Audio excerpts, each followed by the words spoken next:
C'est une grande joie que Mère Teresa est canonisée, c'est-à-dire vraiment reconnue comme un modèle de sainteté pour le monde entier.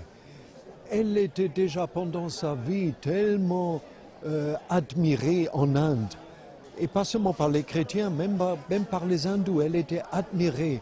Le peuple sentait spontanément, là il y a un amour, là il y a l'amour de Dieu dans cette œuvre qui est si simple, de recueillir le plus pauvre, d'aider, de mourir dignement. Et je crois, là, c'est un grand appel pour notre société aujourd'hui, parce que nous devons apprendre, réapprendre que aider les gens à mourir dignement. Chaque vie humaine a une dignité pour Dieu. C'est ça le message que sa canonisation nous donne. Aider les petits-enfants qui sont déshérités, les petits-enfants qui sont dans la souffrance, pour que ceux-ci puissent vivre conformément à la parole de Dieu, parce que la parole de Dieu demande à ce que les plus petits soient mieux traités. Nous sommes en réalité un don de Dieu, et donner n'est que bénédiction. Et je crois qu'on peut regarder de cette grande dame cette valeur, ce concept de générosité. Et donc, à travers les valeurs qu'elle a eu à promouvoir, eh bien, pour la jeunesse et pour nous autres, on a des leçons à en tirer.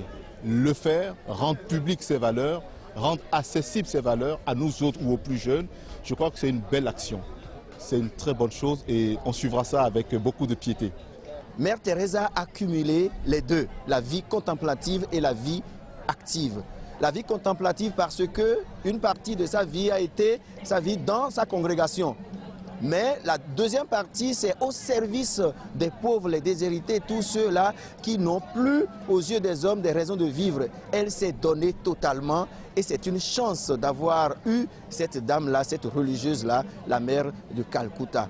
Aujourd'hui, et elle veut, par son exemple, l'Église plutôt veut par l'exemple que Mère Teresa a donné, nous dire que c'est toujours possible à la fois de se donner complètement à Dieu dans la vie de prière, mais aussi au service des autres. Et je pense qu'en cette année de la miséricorde, où nous sommes invités à vivre les œuvres de miséricorde corporelle et spirituelle, c'est aussi un signal que l'Église nous donne en canonisant la Mère Teresa. Nous sommes aussi capables de le faire à travers les riens, la rencontre, le sourire, ceux-là qui sont dans nos maisons, dans nos quartiers et bon, envers qui nous n'avons pas la joie qu'il faut, il vaut mieux que nous nous approchions d'eux. Et c'est cela que le Seigneur nous a demandé de faire.